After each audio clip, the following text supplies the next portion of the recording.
is nowhere near on the roadmap. The final lock-in was Diamond's Kha'zix. He was hovering over that early on, but I think for Millenium, they've got somewhat of a disjointed a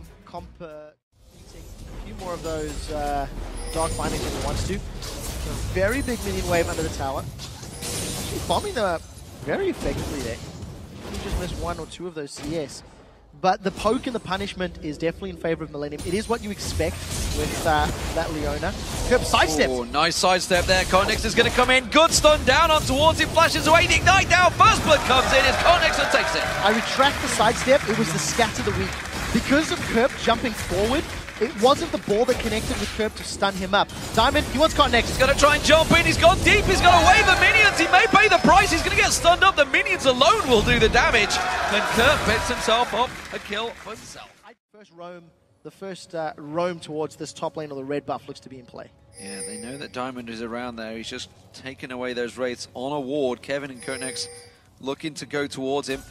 Kottenx comes around the back, Diamond in all sorts of trouble. He's going to have to try and pounce his way out of this one. Is it going to be enough? The slow down, the stun is there. Kevin gets himself an easy kill. Just straight up roaming. I mean, that's purely Kevin. That has now technically been lost to him. It will be picked up by Kottenx. Maybe the last little stragglers secured by Kerp. But Kerp is really trying to make something happen. Edward does have solar flare. So if he gets engaged upon, Diamond's going to counter. Diamond stealth. Stealth in, gets on towards Jree, pounces back in there. That black shield's not going to be enough, I feel. And Genja will pick himself up the kill. Yeah, gets the last auto attack. No support from Edward, unfortunately. Doesn't manage to... Twice, though, already in that kill and assist. Kottenx taking advantage, knows that Diamond's not there. Comes in, steals the wolf. I also want to highlight, if you look at the top lane, Darien has used his subjugate, his tongue cool down. Kevin has used his ultimate as well, and it appears as though Darien was pushed all the way back. So Kevin is probably playing quite aggressive. I think we should keep our eyes on this and see how it works out. Kottenx is going to come behind Nick. It was bait from Kerp, and Nick's in trouble. Ignites down on him. He drops. It's Kerp that gets the kill. Back in bait. Creaton coming in there, and the aggression from Gambit seemingly fairly strong. They've got to be careful they don't go too far with Kottenx roaming above them. There's no Agony's Embrace, so it's all on Jree. If a Dark Binding or Soul Shackles doesn't lock him up, it's not going to work. Soul Shackles will lock him up. Dark Binding will follow. Eddie's going to be the focus. Solar Flare turned back around here. You can see Diamond trying to join in. Darien gets that Pillar of Ice down in place.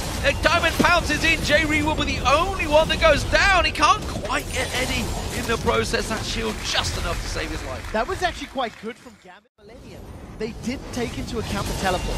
And we see just how tanky Edward was. With the Eclipse on, he instantly got... oh, here comes Kerp. This is not a done deal yet. Kottenx comes in, steals it. Diamond in trouble. He goes down. And now Darien's focused. He's trying to get on Kottenx, but he simply can't chase on towards him. Has he got enough? The Pillar of Ice may just have got himself the kill. But I think Kerp's cooldown to back. He's going to get caught out with that stun. The damage is there, and Kerp gets another. It's a 4-0-1 for the mid laner, who's just found a break. Kerp down. Why wasn't he there? Also, I wasn't expecting Kottenx to flash over the wall with an Evelynn. That's not a super common occurrence. But it's just, Millenium are just playing really confident. They believe in their teammates and their calls. Kerp was like, look, I can join there. Now Darien's in trouble. Seconds out, round two. Darien goes down once again. This time around, it will be Kevin and Kottenx doing the damage, and Kevin will get himself a second on the board now that the Trinity Force is complete. Now this is well. Kerp's going to jump on Nick here. He's going to get a poke across the side. The chain lands. Oh, wow. Nick tries to turn it around, but does not land the stun. How can you hit somebody that is more mobile than Neo? Kerp just dashed in there, dodged everything that was thrown down by Nick, and even got out of range of the Scat of the Week. They're going to dive. This is a dead Nick. So, or not. I got too excited. There was good flash. My question is, why do you pick a Syndra into a very mobile champion like Kerp has, who gets another kill on the board? I cannot answer that question. Syndra's going to offer you a lot in team fights. Syndra's going to offer you quite a lot. You have that scatter where you can combo multiple stuns. And if you are confident, I mean, maybe in solo queue, maybe Nick is beating LeBlanc's in solo queue, but Kerp is just landing everything, every time. And I just want to draw everyone's attention. That's with a trackball. Oh, it's sickening. Now, they want to tower dive in this bottom here. We do see Diamond. He's got his ultimate up and available.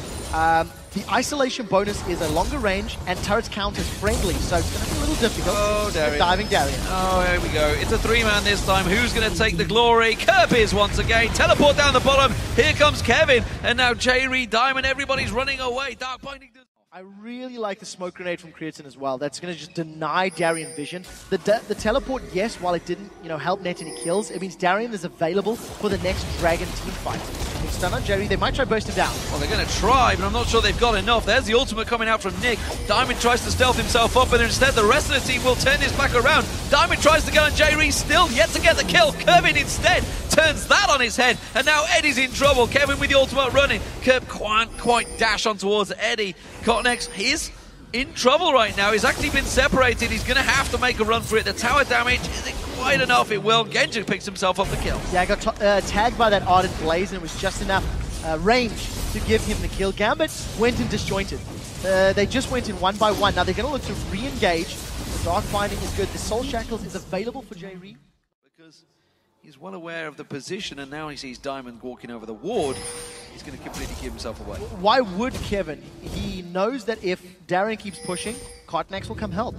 Yeah, Kevin probably could pick a fight, but he knows that Darien's been overextended multiple times. Kerp is looking for Genja, and we'll see if he can find him. Run, Genja, run. You're going to get caught out here. Oh, dodges nicely, but he can see coming around the side. We're going to have straight towards a Dark Binding. The ultimate comes out from Jree. He's got no dashes left on this one, sadly. And it will be Jree with the kill. Grab himself a nice one. Soul Shackles. Similar story, just Gambit overextending. This time it was Genja that was way too far forward. Kevin is being dived. Pretty good dash though, back to the tower. Oh, back dash left and right. He's going to get away from this one, I feel. Oh no, maybe not. The chomp from Darien. He should get the claws now, Diamond. Not quite there. He's going to finish him with the Void Spike. Yeah, but at what cost? The rest of Millenium are on this top lane tower. They have a minion wave to work with. Kerp is a really different style, but I think it's going to play very well into how Millenium want to team fight by having very chaotic, very all over the place champions, because Eve is very quick, Irelia, same story. Look for the Solar Flare. Oh, Solar Flare lands. Kottenx is there, and they suddenly realize, oh, back out of that one. We're going to see a double teleport coming in. Where are you going to go, Darien? You've just landed in front of 3 members. This is going to be an easy kill picked up. Kevin this time around. Kerp comes around the back. Genja's in trouble. Tries to lock in. There is that Sonya's Hourglass, and that was a triple kill for Kevin. And that is exactly why Kerp secure this if they rush it, because it'll take a little while for Millenium to get there, but if they don't rush it down instantly, this could turn into a big fight. Actually, I think it probably will turn into a fight, because Gambit have not made a notion for the Dragon Pit of Millenium are making a beeline. They want to get in on that objective. Solar Flare is available. All ultimates are up with the exception of Agony's Embrace. So Millenium may want to stall for a few seconds. Really got the damage, honestly. They're 10,000 gold behind. Eddie just gets destroyed where he stands. Did land a good Solar Flare before he died, but honestly, there was not a lot of damage on Gambit's part. They have to step away from this one. The Smite Steal comes in once again from Kottenx. And Millenium happy to just transition in towards that mid lane and keep the pressure on Gambit. Gambit again demonstrates an inability to call and communicate team fights. Going. Let's see who he's going to go for. He's going to go for both. It doesn't matter. He's going to get on the Nick. Nick's in trouble. Soul Shackles, not quite enough. Kerp gets another. He's godlike. It's just phenomenal. Millenium are just individually out yet to die. Another very solid performance. And thanks to all the damage they put on Gambit, Gambit are looking to just go for a tower instead of contesting this Baron. They can't really win these team fights. And this is going to get risky. Look at that damage. That's a tank. Well, he's not a tank anymore. He's a squishy target for Kerp. Kerp goes legendary 8-0-4. Baron gets picked up. The rest of Gambit, they need to scatter, run like the wind. Instead, Nick's going to get caught out. Scatter the weak doesn't stop Kerp in his tracks. He gets himself yet another double. 18-6. Being in the right place at the right time. But at the same token, Gambit really can't afford to be pushing past the safety zone. So look at the super minions in the mini-map. I apologize. I made you look at the mini-map and then there was a dead bug. Single combination takes down Diamond. Well, once that starts happening, you know you're in trouble. Of course, they've just been back to spend all of that gold. Darien gets melted down by the rest of Millenium. That inhibitor turret will fall. They're going to run Gambit onto the fountain. Wow. Kerp now with so much damage, he can 3v1 them quite happily, distorting his way through the entire team. Final inhibitor falls, the Nexus turrets will follow, and Millenium in dominant form. They got 0 wins over Gambit in the spring split, but right here, they have looked impeccable with a fantastic victory, taking Gambit to 1-3 for the week, and it's a 3-1 Millenium topping the table so far in the European LCS. Deserved.